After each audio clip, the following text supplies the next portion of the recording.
Hi, my name is Matt Kendricks. I'm the project founder for dSIPRouter. So in this video, I'm going to talk about how to enable the Stir Shaken module inside of dSIPRouter.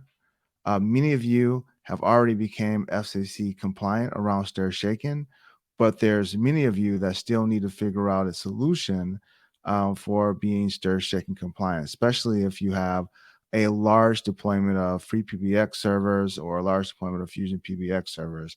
Um, Putting dSIPRouter inside of your environment will centralize the ability for you to become FCC compliant around Stir Shaken, because now you can actually point all of your PBXs to dSIPRouter. It can handle the Stir Shaken component of it and route your calls out properly without having to go to each one of your free PBX servers or your Fusion PBX servers and maintain digital certificates, which is what is needed in order to sign your outbound calls. And also it's used to validate inbound calls as well to ensure that they're not being spoofed. So, all right, before we get started, click the subscribe button if you want to actually, you know, get hear about more videos from us. We have a, personally, I've decided to deliver more content this year, so we'll be delivering at least one new video a month, if not more. Okay, so now that we got that out of the way, let's go ahead and get started. So let me set my machine up here so you can see what's going on. I'm already logged into dSIPRouter. So I already have a license key to Stir Shaken.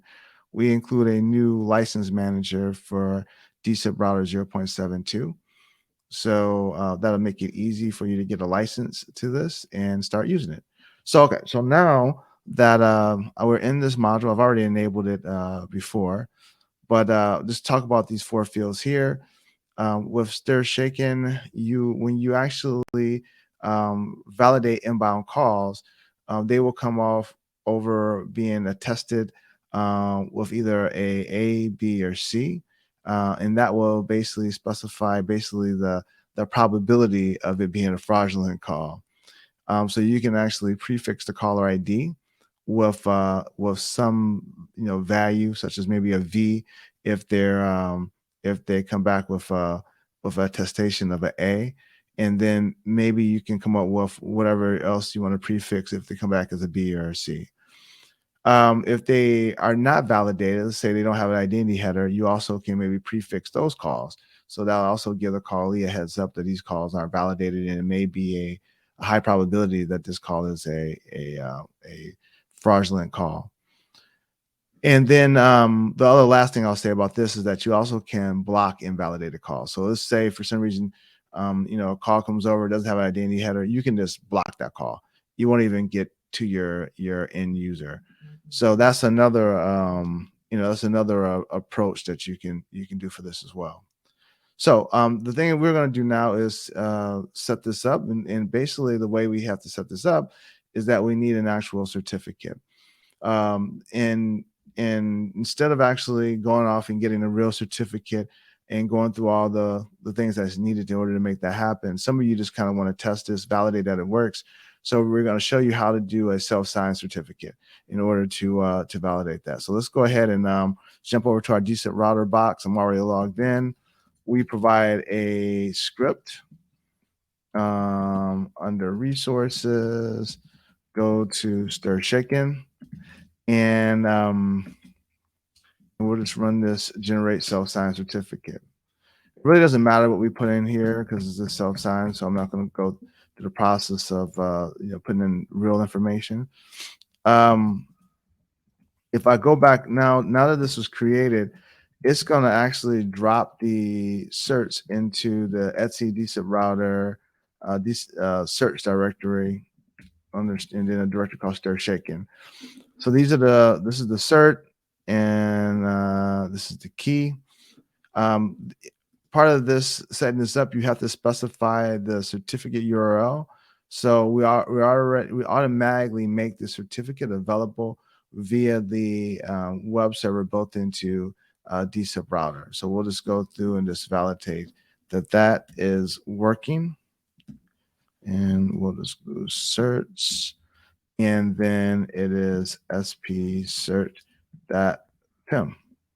All right, great. And you can see it try to download it. So that means that this URL is correct. So let's go ahead and drop that into here. And then we just need to specify the full path to the actual key on the file system, right? So etc dSIPRouter search stir shaken sp key sp-key.pim is there, right? So we're just going to save that. And after that saves, we're going to just reload Kamailio so it knows about these changes we just made. And then we need to send a call through. I have a test extension already, actually. Here, let's go and grab the password for that. And I think I kept it already logged in already. So I think we're good. Let me just unregister and register. Okay. So this is a quick way for us to test, right? I could set up a PBX to do some testing, but I'm just using a Zapier phone to act as a PBX, registering to dSIPRouter. I'm going to bring on SN grep. This call really won't go outbound because we don't have we haven't set up a valid carrier for this, but it doesn't matter. All we want to do is see that the identity header is added. All right, so here goes the original invite. Here's the number we actually dialed here. And then here goes the invite going outbound to the carrier. And you'll notice that it has the identity header here. And in particular, you'll know that it specifies that this particular identity header was actually signed with this particular cert here. So what could happen is when the receiving carrier gets this identity header, then they can use that URL, right, to go through and validate this identity header by using the certificate. So within 10 minutes here, we were able to configure dSIPRouter in order to start supporting Stir Shaken. So thank you for your time. We have additional videos coming out, in particular videos talking about the latest features we have in 0.72.